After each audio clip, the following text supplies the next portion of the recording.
It's in the game.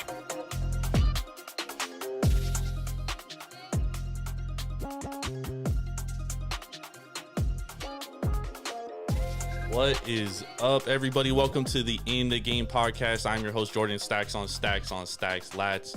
And as you can see, I'm with a very, very, very special guest tonight. My guy, Mr. Jason Maples from Temple of Hoop podcast. How you doing tonight, bro? I can't complain, man. You got the intro music knocking, man. I see Hey, it. What's going on with you, though, bro? I'm good, man. I'm good. My old intro music was much better, but I got caught up with the live streaming because it was a copyrighted song, dude. So I'm not big time yet, so I had to go to get some royalty free music. And that was one that I liked, dude. I was like, all right, I could deal with this one. So Yeah, that's smooth. That's what she said. so we'll do that. But yeah, man, I'm doing good, man. The playing games tonight. I thought the Cavs were gonna beat. I thought the Nets were gonna beat the shit out of the Cavs. So I was kind of surprised that the Cavs actually made it a game at the end. The Nets kind of defense was optional there in the final 2 minutes, but it was interesting. It's crazy though too, because the Nets, Jason, are like the worst team against the spread at home. Like, they're awful. They never cover. I know you're not into betting, but it's crazy. I actually saw somebody tweet that out today. It's insane. I don't understand it. I don't understand it. Especially now that Kyrie could play, you would expect them to be much better, right? But before we get into the playing games and recapping the playing games, you're a big Lakers fan. If you follow this guy on Twitter, at JJ Maples 55 _ MST. This guy's a Twitter god, but man, your Lakers stuff is good, bro. You're always on top of the Lakers. So I have to ask you, like, your thoughts on how the Lakers season played out and how you see it kind of unfolding in the offseason. Obviously disappointing whenever you have LeBron James on your team and you miss the playoffs. It's kind of absurd. He's had the weirdest Laker tenure. 2 non-playoff seasons, a bubble championship, and then a first-round exit. It's like been super weird. So that's the first thing. But you're always disappointed when you don't make the playoffs. A team with the high hopes as the Lakers did. A lot of people were questioning the Russell Westbrook addition, and they were proven right ultimately over the course of the season. He just did not fit. And then there was just a lack of self-awareness when you listen to the presser and how he explained the season away. So that was disappointing. They just, Vogel wasn't great, but you know how these things go. The first person to go is the cheapest employee, and that's the coach usually. So that's the first thing to get fixed. Bro, I was so shocked that Rob Pelinka didn't get fired. Like, I thought for sure, because you're mentioning like the lack of self-awareness, and I feel like the lack of self-awareness really starts at ownership. Because right. they have all these, like, why does the Buss family bring all these people in, like Kurt Rambis? Like, what is he there for? Like, why is there so many people giving opinions on roster decisions? The Lakers are run, it's a big brand, but they're run like a mom and pop shop. Everything is in the family. Pelinka's a member of the family, extended family, through the Kobe connection. You know what I mean? So he's always going to have that love there, but the Lakers gotta start digging deep and get real basketball people around. Like, there's no way, like, Kurt Rambis's post-career basketball resume is just terrible. Everywhere he's gone, failures followed. But because Linda Rambis is one of Jeannie's best friends, he's always tapped in. And even, Pelinka for today said, he's going to consult with Kurt and, Jesse and Joey Buss or the next coach. I'm like, why the hell does Rambis have any say whatsoever in who the next coach is going to be? But it's just, when you locked in that tight with Jeannie, you're going to be in the circle. That's just how the Lakers have always worked. And it is what it is. Since Jerry West has left, it's just been a revolving door of inconsistency. And I'm just disappointed, man. The first thing I got to do is find a good coach. I'm a big, Ham's. You're a Bucks fan. I really want them to try to go push hard for Darvin Ham. I'm hearing a lot of retreads like Mark Jackson and Gentry was tossed around there. They're talking about trying to poach Nurse. I mean, Nick Nurse is recreating the Spurs in Canada, becoming a god up there. I don't see him leaving for the stress of the Lakers job, Right. especially when you don't get to pick your own staff. Rambis wants to meddle. I just don't think I don't think any reputable coach with a lot of you know goodwill built up around the league is going to take that Laker job seriously. It's one of the worst jobs when you consider the front office. Yeah. And when anything goes wrong, you're going to get the blame. So I think That's they got to true. take a coach who's it's going to be a retread who's looking for a way back in. Unfortunately, Mark Jackson fits that. Alvin Gentry fits that. Um, I'm sure they'll interview Tibbs if he's out in New York. You know what I mean? Just Oh, just one of those type of guys. The Lakers never think out the box, so I'm not expecting one of these out of the box hires that we never heard before. it's crazy because you mentioned like that it's run like a mom and pop shop, and I think the interesting thing is like that Winning Time series is on HBO right now, and it's like Jerry Buss, Dr. Buss, really got out of the way of his people and kind of let them run the business, like the basketball. You know what I mean? I think that it's just crazy to me that the Buss family now doesn't look at back at that, and especially with it being played, and is like, okay, why don't we do that? Like instead, they just compound on what their issues are, and like, oh, we had too many voices last year. Let's just throw more in this year. Maybe that'll help. Yeah, well, that worked because like the people doing it, like it was Jerry West just was a great executive, you Right. know, so he was already in as a Laker family, and then on top of that, you came into a great coach in Pat Riley. You know what I mean? So you kind of Lucked your way you, in. you didn't have a reason to get in the way. Those were two guys who are great at their jobs, but like I said, man, step one, they said they want to have a coach before the draft. That's within the next couple months. Next draft is mid June or late June. So they want to have a coach before then. They got to find a coach first, and then they just got to get off Westbrook. You know what I mean?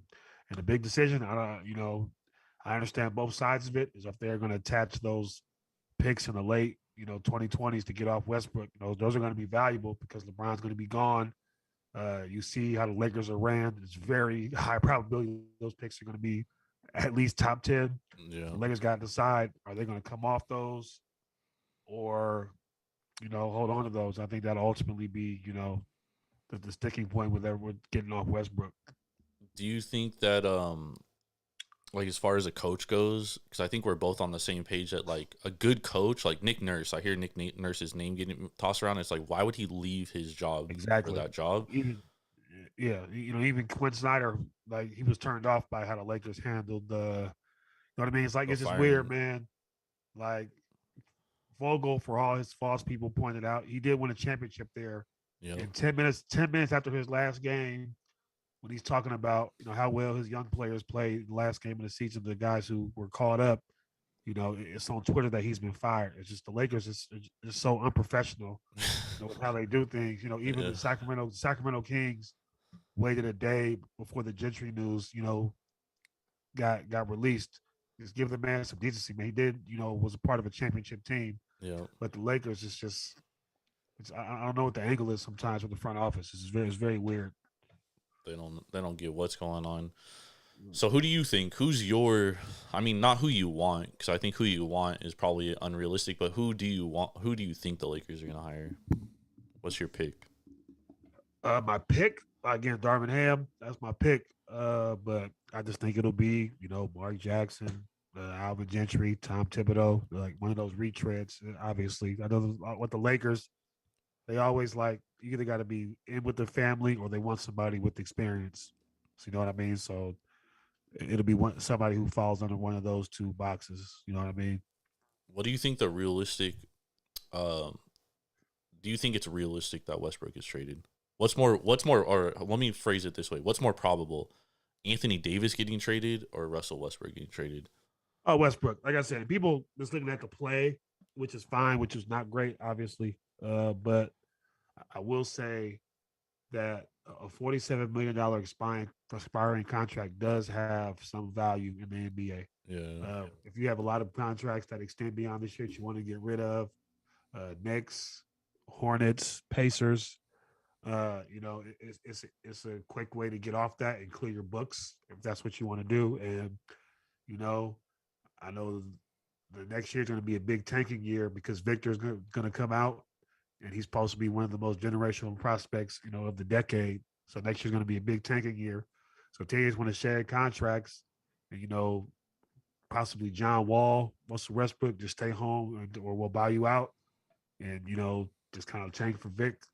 I could definitely see it happening, but it's $47 million expiring contract has some value in the league where only maybe 10 teams are trying to win for real, and the rest are just trying to save money. I feel So like I feel like a lot of teams, we saw it kind of at the trade deadline where they got off a lot of contracts. I feel like right, teams see that you need to have cap flexibility now. Like you can't get locked into these contracts because if you, let's say you have an Anthony Davis, like top 10 talent when he's healthy, but when he's healthy is a big, right, asterisk, and you can't afford to not have that guy on the floor for 75% of the time, even more than that, like 80% you basically need him. So I think that like having that cap flexibility, like you said, I think that's huge. I'm 100% in agreement with you about Victor Wembanyama. I think that dude is, I mean, he's 7'4" and he moves like a gazelle, dude. Like it's something I've never seen. He's obviously skinny like a twig, but he'll grow into his body. I was told that on Twitter by some people that that dude wasn't shit, but how Twitter goes. It is what yeah, it is. you gotta weed out the nonsense. Baby. Yeah, I've been noticing that. But let's talk about these playing games, man. So obviously tonight we had Nets, Cavs, and then we had T Wolves and Clippers. The Wolves Clippers game was much more interesting. The Nets kind of got up big on the Cavs. The Cavs did make an 18-5 run to make it close, and then last minute of the game they were down 9, made it within 5, but it was kind of like they never had a chance. They were out of it the whole time.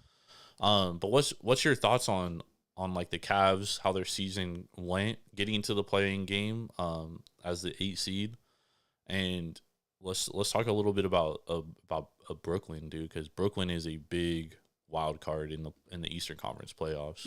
But first, what's your thoughts on the Cavs, dude?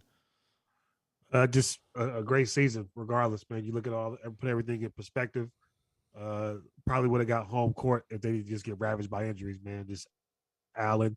Allen was big, man. That Twin Towers defensively was just making them really tough to score against night to night. It was just Yep. winning games. Um, Garland was my personal, MIP, given that, the way they played defense really cramped the floor spacing wise offensively with what they put out there. For him to navigate that to that efficient of a season, really showed me something. He's a franchise level point guard, in my opinion. Um, Bickerstaff did a great job. They got something special brewing there. I think the takeaway was that playing game, you know, you got really composed play from your two young kids, Mobley and Garland. Yep. So I think that's something you build off of. They'll have a shot, they'll have another shot against uh, Charlotte or Atlanta. I pick probably lead Charlotte to win that game, but yeah, man. For either way, it's a successful season for Cleveland, man. You finally have, I think, your first serious, non LeBron foundation, which is crazy thinking about their history.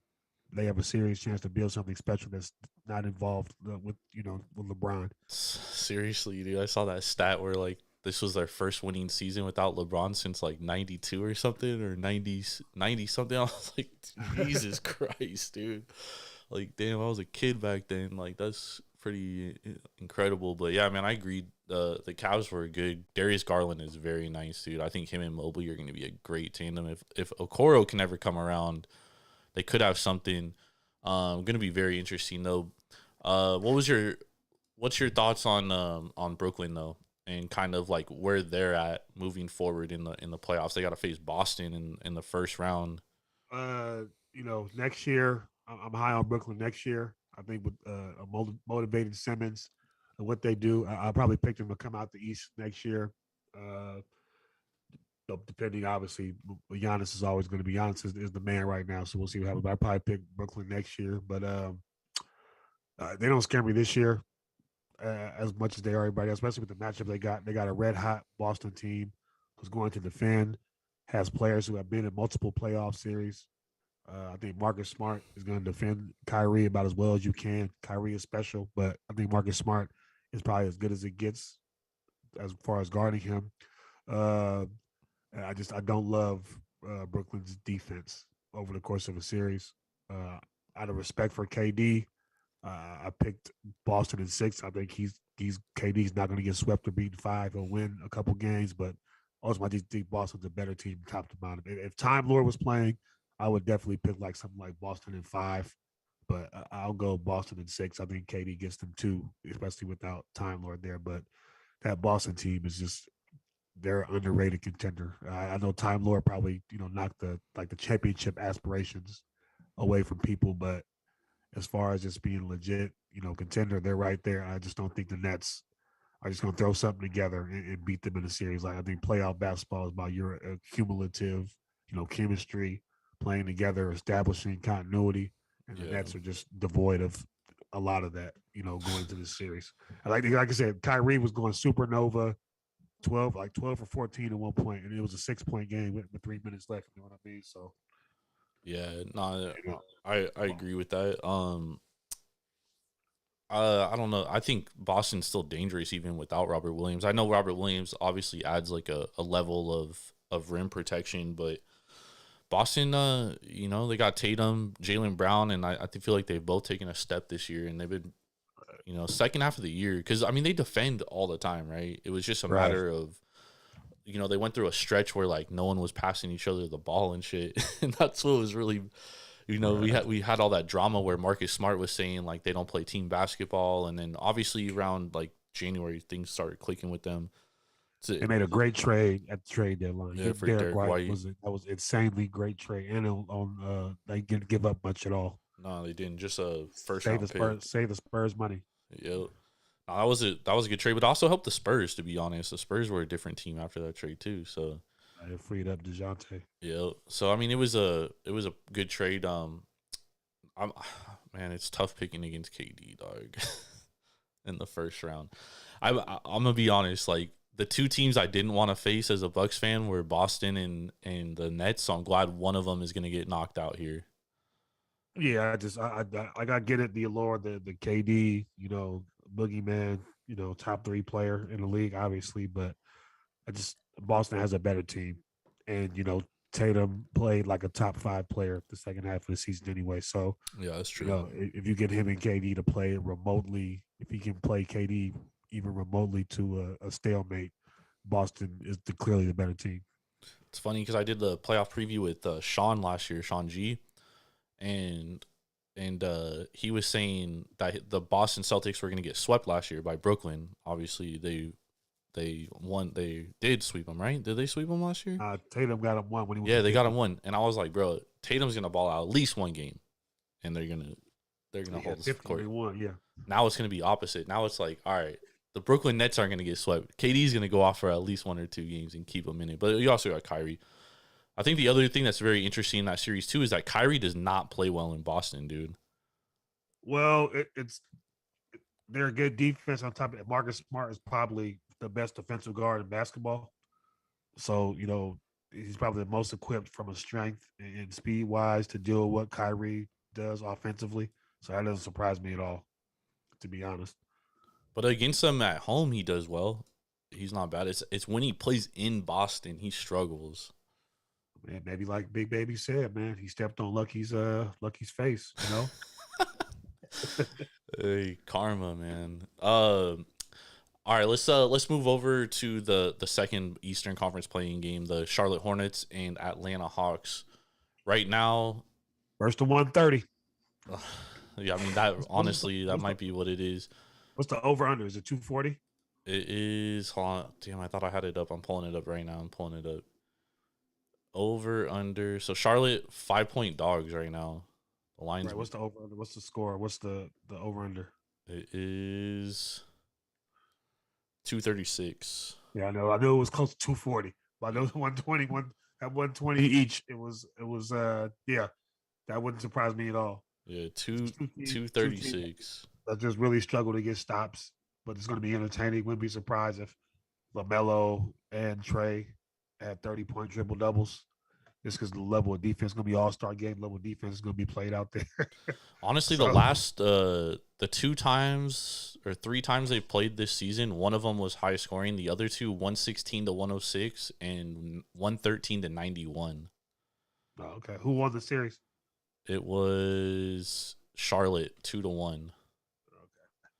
Yeah, I mean, I picked Charlotte to win. I think Atlanta's playing a little better, and Trey has been out of his mind the last month or so. So you never know in a one game off. But I'm picking Charlotte. They have a better team. Outside of their main guy, I like Charlotte. Better. I know Collins was iffy to play. I saw he tried to practice, and McMillan said, we'll see. So I think he's questionable. But I just think outside of their main guy, I think Charlotte's a little deeper. But again, in a game where defense is going to be optional, anybody could go off, and so that kind of levels the playing field. So we'll see. But I'm going to lean Charlotte in that one. Damn, interesting thing here. 83% of bets right now on the Hawks minus 5.5. 83%. Hey, Vegas knows best, baby. No, that's not Vegas. That's people betting it. So But Vegas wants them Vegas to lose. know how to rope you in. Yeah, Like, yo, they want they're cheering for the Hawks if it ends like this. Not it'll probably if it stays like this, it'll probably move over to 6.5 points. In which case, I would take Charlotte. I kind of agree with you in the sense that like neither of these teams are really great defensively. The Hawks gave up what was it, 112 points a game this year, and Charlotte's scoring 115. Charlotte wasn't even number one offense, by the way, which is kind of crazy. But obviously, that's like where they get their their specialties, obviously offense. So LaMelo right. Ball, they played in the playing game last year and they lost to Indiana. I expect them to be a little bit better this year. However, they are so bad defensively at the rim, dude. Like they cannot I don't know, dude. And I think Who's this? Charlotte. yeah, Charlotte. Like they have their bigs are so bad, dude. Like I mean, it's Plumlee and Trez. they're gonna roll Trez out there for like 30 minutes, dude, and he's gonna get yeah, caught in pick and rolls, and that's what Trae Young does best, dude. You know what I mean? He like picks apart teams in pick and roll. I like Atlanta in this game. I think this one honestly could get nasty. no, I don't think. I mean, Atlanta doesn't defend well enough for it to get. Now, I think it's gonna be a close game regardless. But I can see either team when I'm just picking Charlotte because I think they just have more outside of their main guy than Atlanta does. But it wouldn't surprise me with the level of defense being played if somebody just threw up a random role player threw up a random 27 point outing. Kevin Warder, Right. You know what I mean? So you man. know, DeAndre Hunter is a good defender though, but he's like what you say? DeAndre Hunter. He's a good defender, but he's like the only good defender on Atlanta other than Clint Capella. Yeah, it's tough, man. Nowadays, you just need multiple guys, or an excellent rim protection, rim defending center. It's like the schemes are matter more than individual defense as far as the team's output on that end. That's facts. So in that regard, when you say Atlanta's better defensively, I mean, it's by a hair. I still think both teams are gonna. I think it's gonna be first to 120. It's gonna be 120ish to. But you never know. Playoff games tend to get more slowed down and more deliberate. So maybe both teams will come out on that. Those aren't the type of point guards that I don't think LaMelo and Trey are those type of guards though. Like they're gonna get it and they're gonna play up and down and play their game. So we'll see. But I'm picking Charlotte. I could be wrong, but I'm sticking with Charlotte. That could be my LaMelo fan in me trying to showing itself. I mean, I love watching LaMelo play. I just, man, I just don't see how Atlanta loses this game. To be honest, I don't. They're Plus the home court advantage too, bro. They're playing for a reason. Both teams have the same exact That's record, true. so we'll see. That's true. No, it'll be a good game. All right, let's move over to the Western Conference. Let's talk about first. We'll talk about the playing game that's still to be played, the Spurs and Pelicans, because I know your second favorite team is the Pelicans. Yes, sir. And you got to get off.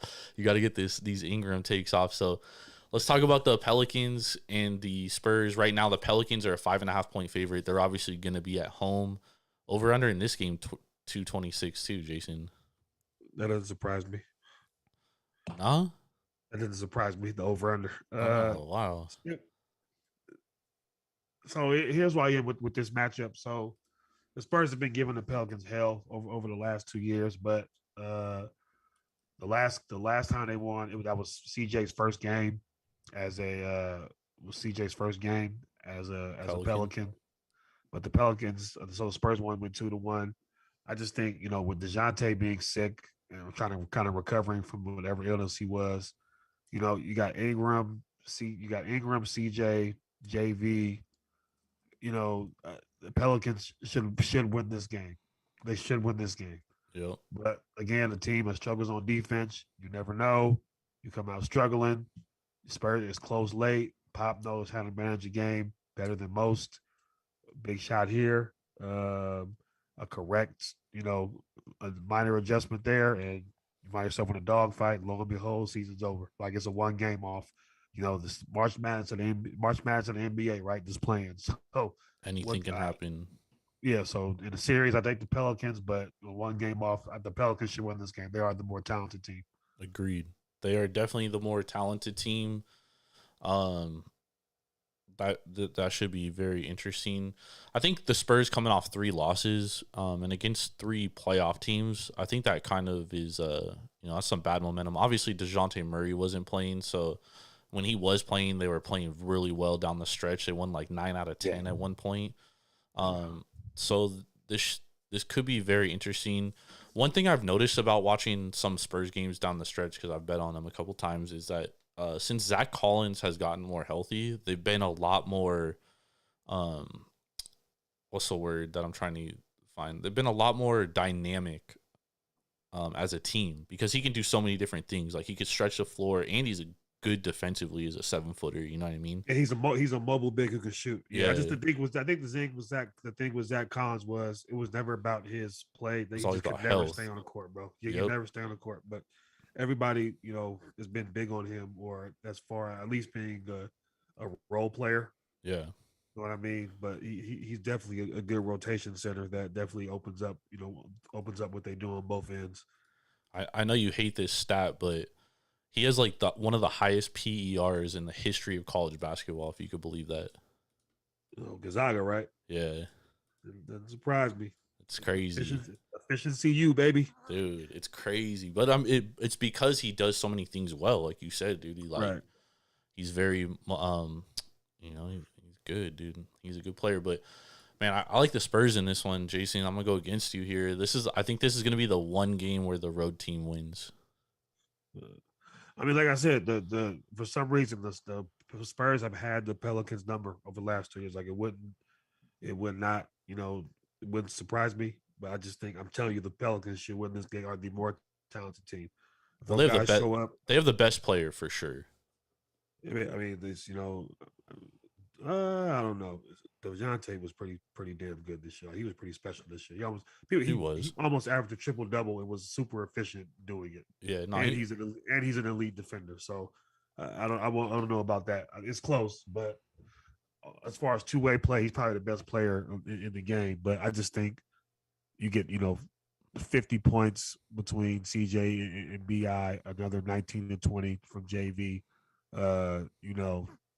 A spurt or two from somebody else, and I think you outscore the Spurs at the end of the day. But Spurs have had their number this season. It's weird, man. It's weird when you watch those games. There was one big blowout the Pelicans won in, and the other games the Spurs just frustrated them to no end. Spurs are 8-2 in their last 10 against the Pelicans. Yeah, they just had their number, man. I just like over the last couple of years watching it. For some reason, they just can't beat that team, no matter who plays, no matter who doesn't play. It's weird, man. It's got a stranglehold on them. Remember when the Warriors had that problem with the Spurs for so long? It took them 30 years to beat them. They lost for 27 years straight or something. Could be something similar, dude. And Pelicans could break out. I think having home court advantage is definitely a big lift for them. So you expect the Pelicans to win. So you think Pelicans, Clippers to make the 8 seed. Who do you see winning that game? The Probably the Clippers. I've been rooting for the Pelicans, obviously, just to see Brandon Ingram play in the playoff series. But I just think the same thing would happen that happened not early. I think the Clippers' experience was showing early until Minnesota realized they're the better team, but the Pelicans just not aren't that oiled of a machine yet to just say that we're better. So they will have to be locked in and execute for a whole game. I think that's just real tough for them at that stage. It's not a strength, man. There's always a chance that CJ could have a big game, but the way the Pelicans play, they JV is going to play. Jonas is going to play 30 minutes regardless, and the Clippers just ate him up their last game. They spread you out, put those shooters out there. He just put you in a high pick and roll and create open looks. He just can't move, and Willie Green's not going to sit him. You don't think so? Even in a playoff series? Willie Green's not going to sit Jonas. No, he's not. Damn. I mean, Jonas is nice offensively though. He's the same issue as Vucevic for Chicago, which we're gonna get to later. Man, I agree. I think the Clippers, even if they face the Spurs, I think that the Clippers would win. Although the Spurs, I think, could have a chance, especially if Kawhi. I doubt he ever comes back this playoffs, but without him, I definitely think the Spurs have a chance. That could be a very interesting series. The Pelicans, though, I agree with you. I think that the Clippers, like last game, I mean, they beat the shit out of the Pelicans. And the Pelicans, I thought, were actually going to win that game. So I was a little disappointed. I'll say this. I talked to somebody who covers the team. They were in L.A. for 5 days. So let your mind go where it will. Yeah. So because I was tweeting about that too. I was like, that's a bad look knowing you might be back here in a week playing for your season. Yeah. And dude like hit me on the side, like, just so you know, they were in LA for 5 days. So good point. Do with that information what you want. That's a good point. And they're a young team too. So right. I just think the Pelicans, they just have it's a couple reps. You got to know when to sit JV, and you got to stop playing Devontae Graham over Jose Alvarado. Like, it's not even close who the better player is, but the minutes between those two are iffy just because Devontae making money has a 4-year deal. Yeah, money talks, but as far as effectiveness, it's like it has not been close all season since Jose started getting real minutes. I think the one thing though is in playoffs, that's when like the money doesn't become an issue. It's like, all right, at this point, I shouldn't say that. Some coaches are very stubborn in their ways, but I feel like they're more lenient on like, okay, I don't care what this guy's making. Like, if he's not as good as this other guy, I'm gonna play him. So right. Well, I mean, obviously, we'll see how that plays out tomorrow, right? Yeah. All right, let's go through these Western Conference series. So we kind of already talked about that 8-2 Phoenix. I'm sorry, Phoenix against Phoenix would be playing the Clippers or the Pelicans or the Spurs. That's I like them in 5 either way. Suns, like, team. Yeah, I like them in 5. The Suns are just that team is on a mission, man. Like they're pissed about last year. On top of that, everybody's playing that. Well, if Anthony Davis didn't get hurt, you would have lost in the first round card. They're determined to show that last year's one wasn't a fluke. I think they, get whoever they play out of there in 5. Yeah, I definitely agree with that. Phoenix just way too strong. I mean, they were easily the best team over the course of the year. They were top 5 offense, defense. And like you said, dude, they played all season like they had a chip on their shoulder, man. And I thought that was huge. I do think that Phoenix is the favorite. They're currently also the favorite in Vegas, plus 275. So Vegas agrees with us on that one. Let's move on to the 7-2 game. That's going to be Minnesota versus Memphis. How do you see this one playing out? I like this because it's a lot of bad blood between these two teams over the course of the season. They had a lot of chippiness in every game they played. Yep. 2 young teams who I think are really going to have a say in the conference for years to come. If their front offices can hold it together and are willing to spend. So, I would say I'm going to go with Memphis here. I'm going to go Memphis in 6. Memphis in 6, maybe 5, but I'm going to go Memphis in 6. I'm going to give the Timberwolves 2, but I think it's Memphis's. I think the interesting thing here is that Memphis, like as inexperienced as Minnesota is, Memphis is just as, if not more, inexperienced. So I Well, think I'll say this. Steven Adams has played in deep playoff runs. he They has. made the playoffs last year. They were in the play-in in the bubble. The year before that. So I think there's a little bit more of experience. I think playing in Utah for a series probably worked wonders for their development. Just understanding that atmosphere. That's Utah's one of the more hostile, playoff atmospheres. So I think you know, that experience is going to be good or That's a good pay point. off at least. If Cat plays in the series like he did tonight, that series could be over in 4 games for sure. Because he was awful tonight, bro. 3 for 11, 14 points. I mean, 11 points, minus 14 in 24 minutes because he was in foul trouble the entire game, dude. Yeah. I Ugly think stuff. he got his bread and brother playing out of the high post in the mid post and top of the key. But when you got guys 6'6", 6'7", he's just got to go to the block. He's trying to create against much quicker wings. We're going to let him get in advance. I think that was Ty Lue. Really good coaching move. Yep. Understand that he likes to face up and attack. So he puts smaller, quicker guys, and we can't beat off the dribble. You just got to go to the block at that point. People make fun of Shaq because the barbecue chicken and go beat him up inside, but that honestly was the answer tonight for Cat struggles. Yep. Luckily, Ant and D'Lo had really big games. They were able to overcome it. But yeah, man, that's he's got to just be better. Yeah, no, without a doubt, I agree with that. Do you think that John Morant missing like the last few weeks, do you think that plays any part in like if Memphis does struggle a little bit because they don't have like the consistency with having him in that rotation? Well, they brought him back for a couple games. He was really good. The couple games they brought him back before, I think it was like 1 or 2 games he played. He looks good. They have really good continuity. That roster hasn't seen much change, especially in the perimeter Yeah, over the last couple years. So I think they'll be fine. yeah, that's gonna be interesting. Interesting one. I like watching Memphis. I really like Desmond Bain, dude. He's so nice. Man is tough. Man is tough. He's dope. All right, let's move into this 3-6 matchup for your third favorite team, the Golden State Warriors. Facing the Denver Nuggets. Curry questionable to play game one. We should see him in the series. They said he's been progressing as of today. What's your thoughts on this series right here? If Steph's able to play by game 2 or 3, I think the Warriors in 5. I think Jokic is going to have a monster series. They just don't have anybody for him. You can say what you want about Draymond, but Joker is just a bad. That's a bad dude, man. That's a bad dude. Um, he's going to have a monster series. The Warriors just have too much around the rest of the roster for them. They're just missing 2 max players. Just shows itself in the playoffs. So I'm going to say Warriors handle that kind of easy. But Joker, steals one, steals 2 if Steph can't go. It gets tricky when you know, when you just don't have a superstar. You have a better team. The other team has a superstar. It levels the playing field in the playoff stage when the game slows down. They always have the best player. Curry So, struggled this year, though. huh? Curry struggled this year, though.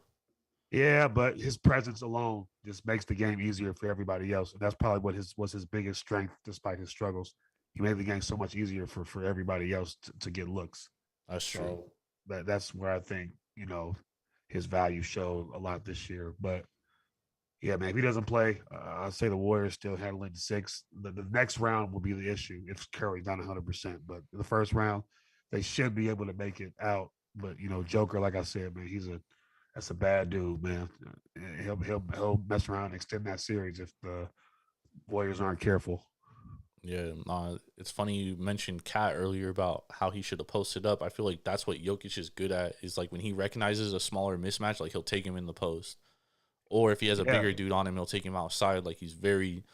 I mean, obviously he's a very high IQ player, but I agree. I think the Warriors should win this series in 6 games, with or without Curry. I think they just have too much, and obviously Denver missing Murray and Porter kind of changes everything.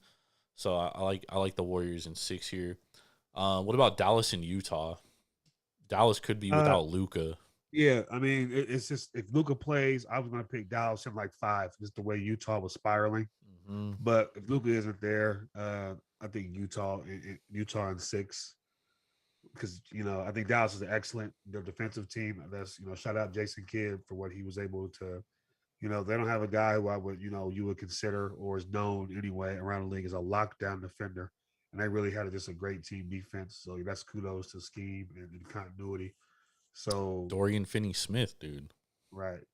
I mean, he's the closest one. But I would just say, if Luca plays, I'm picking Dallas. If he doesn't, I'm picking Utah. I agree. I think the way Luca plays offense, you know, just annihilates the way Utah likes to defend. Gobert plays a lot of drop. Luca can score at all three levels. He can pick you apart with the passing. I just think the way he plays really would have had Utah in the blender. So, Yep. But if he doesn't play, I'm going to go with Utah. No, I agree with you, and I think Utah relies so much on their 3-point shooting, and in the playoffs, we've seen time and time again with them is that things get tougher. Yeah, and they can't knock down those threes. And they struggle a lot, dude. And so I don't like Utah in a playoff series, but if Luka doesn't play, I mean, dude, that's Dallas. That's their team. I mean, Luka gets ruled out. Jazz Open is a 4.5-point favorite. That tells you the value of Luka. You know what I mean? Right. It's crazy, bro. So I'm with you, dude. If Luka plays, I think Dallas should win this series. If he doesn't play, I got Utah winning this series. So it's gonna be very important for Utah to get it 2 games in hand early on in this series and then go back home. You know what I mean? So right, that's something to look out for there. Let's move over to the Eastern Conference. So Brooklyn, Boston. You said you like Boston in 6. Milwaukee, Chicago. How do you see this one playing out? Chicago might keep one game close, but I think they're getting swept. This is the worst possible matchup that the Bulls could have pulled, especially with the struggling with their injuries, just kind of limping into the playoffs. It's just blindfold and cigarette, man. It's gonna be ugly. I don't think I think the Bulls had a great year though, man. If they didn't, I was really high on this team, and they were showing it. They were proving me right, and then just injury, and just all fell apart. I mean, I think injuries have something to do with it, but I also think there was a regression to the means that was going to happen at some point. I mean, they were playing like incredible basketball the first month and a half, and I didn't know if that could sustain itself. I also didn't know DeMar DeRozan was going to come out and be a fucking MVP caliber player. I don't think anybody did, but he was insane. Insane this year, dude. Insane. Like, he was so good. MVP level. Top 5. He has to finish top 5 in MVP voting, right? Right. Like, he has to. But I think the problem with Chicago, obviously, like, they're just undermatched. And this is the worst possible matchup because Chicago is not good in their front court. And Giannis just eats them alive, and he has for, like, the last 5 years. I don't think Chicago's even won a game in 5 years against the Milwaukee. I'll give them a game just because I think in the course of a playoff of 7-game series, I think, the Bucks could trip up a little bit. But at the same time, the Bucks are like, they have that championship pedigree. We kind of seen it throughout the year where like there's moments where they flip the switch and then they like kind of coast throughout games, dude. Like they don't defend the 3 during the regular season, which I don't understand, dude. Like they literally just let dudes shoot threes. But Chicago's also one of the worst 3-point shooting teams, or they don't shoot that many threes, I should say. They actually shoot efficiently from the 3-point line. They just don't shoot a lot of threes, which I think bodes well for Milwaukee here. I mean, I'll say the Bucks in 5 just to be nice because I got friends that are Bulls fans. I think it's gonna be a sweep. I mean, I hope you're right. I'm with you. I think it's gonna be a sweep. All right, what about Philadelphia and Toronto? So obviously, we've heard Matisse Thybulle is not vaccinated. He cannot play games in Toronto. Philadelphia is already thin in their depth. Jason, what do you think about this one? This is my upset pick of the playoffs. Ooh, Nick Nurse, future Lakers coach. Embiid and Harden are going home in round 1. And I think that Harden likes to hunt switches over the course of a game. But the Raptors play a bunch of switchable wings. He's not going to be able to find. Even that last game, I think it was a microcosm of what's to come. It was foreshadowing. Just Harden just was smothered, was not efficient. He was good playmaking wise, but Danny Green was also 5 for 6 from 3, which is unsustainable game to game in the playoffs. As you know. So I said, think if Embiid does not average, 35 to 40 points on a very thin Raptors front line. I'll say it's thin, but he doesn't actually absolutely tear them apart to make up for the struggles that James Harden's going to endure in these series. They won't win. So I'm going to pick Raptors in 6. Yeah, I think this was well, honestly, I think there's a lot of bad matchups for the Sixers. I think they're a little overrated, and I also don't think they're going to get to the Very, foul very. line as often as they did in the regular season, which I think is only going to compound their issues. And like I said, dude, they're very thin, and not having Thibault for 3 of the possible 7 games, like you're already taking away from your depth, and you're taking away your best wing defender too. Right. So that's a guy who can't guard Siakam, right? A guy who can't guard Scotty Barnes. You know what I mean? Yep. So I'm with you, dude. I like Toronto upset pick. I'm with you. 6 or 7 games or 5. What are you taking them in? 6. I pick 6. 6, yeah. I think they close it out in Toronto game 6. What do they call that place? Jurassic Park. Jurassic Park, man. Woo. All right, and then let's move to the Heat versus either the Cleveland Cavs or the Charlotte Hornets or the Atlanta Hawks. I want to go Hornets. I just think whoever plays is going to steal 1 or 2 games because the Heat just struggle to score. And I think that'll probably get them 1 game. So I think the Heat will win in 5. Ultimately, they'll be a much better team. But I'm going to pick Heat in 5 over whoever they play. I think the scary matchup for the Heat is Atlanta because Trey's going to be the best player in the series. So that's always gets a little scary over the course of a series. The best player usually tends to separate himself. So Keep I in think mind too, PJ Tucker is hurt, hamstring right. injury, may miss Yeah. the So, first round. Not that he's right. gonna like put in points, but Yeah, but right. So I think it's going 5. Either way, maybe 6 if it's Atlanta, but I'm going to say 5. yeah, no, I agree. I think Miami's just way too deep. I think the issue with Miami's roster though is that they have like a lot of specialists. So they have like, Duncan Robinson, who's a great 3-point shooter, but he's not great defensively. Doesn't really take anybody off the dribble. He's kind of like a one-trick pony. Tyler Hero, great offensively, good off the dribble, good in the pick and roll, but he's not good defensively. He kind of gets picked apart on defense. Did And you they have watch to that? play him. Did you He's a watch lead that Bucks scorer. game against the Heat when the Bucks came back from down like 15 in the last 3 minutes? I saw parts of it. Like they were literally just every possession they were just getting a switch on Tyler Hero, and if it was Middleton, he was going after him. If it was Giannis, he was going after him. If it was Drew Holiday, they were just attacking Tyler Hero every possession. Like that's all they were doing. But Yeah, and it's that's tough because Hero has to play. He's your lead scorer. They struggle for offense, so he's I was, gonna play. So I was about to say, and they have to keep him on the floor because of what you just said. Like it's unfortunate, and I think that could be something in the long run. So, who's your favorite to come out of the Western Conference? uh I am going to go, man. I really think I have Phoenix a hair ahead of Memphis and Golden State. Like Phoenix is my pick, but I don't think Memphis and Golden State are that far behind in the series. But I'm going to go with Phoenix. I'm going Phoenix too. I think they are the best team. They've been there. They've done it. But I'm with you. I think that Memphis could be a interesting matchup with them, dude. Because Memphis just I don't know, dude. Like it's like a 2K team that you don't think is gonna be good, and then you just win it all. But yeah, I got Phoenix too. What about your Eastern Conference team? uh, Going. If Time Lord didn't get hurt, I would seriously consider Oh, don't the you do this to me. Celtics, but I'm going to go with Milwaukee. I think they kind of just survived the regular season and tried to stay healthy. I think they have another level they're going to get to defensively, and I think they'll separate themselves from the pack. So I'm going to go with Milwaukee. For me, the interesting thing is like I think Boston and Brooklyn both have a good chance here. Both those teams scare me. They're both as good, if not better, than the Bucks. But the Bucks have Giannis, and that's kind of the outlier in all of this. We've seen what he can do now in a finals game, 50 points to close out a game 6, and he's elevated his game, dude. He's knocking down mid-range jump shots at a higher percentage than Kyrie Irving over the course of a year.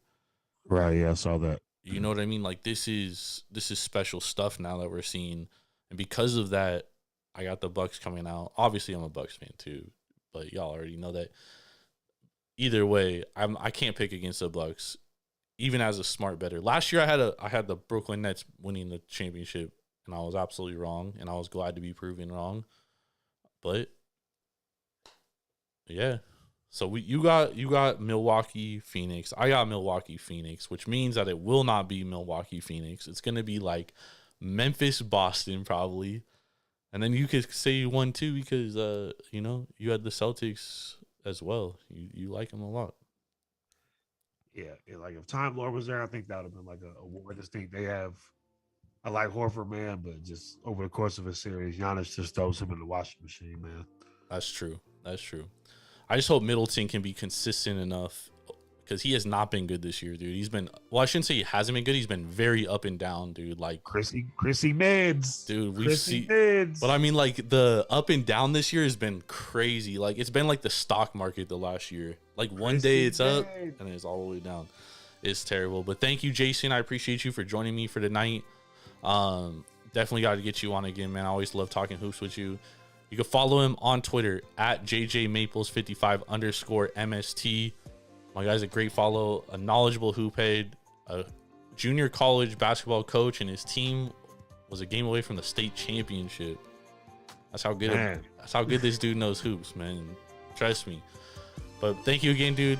For Jason Maples, I'm Jordan. Stacks on stacks on stacks. Lads, we will catch y'all later.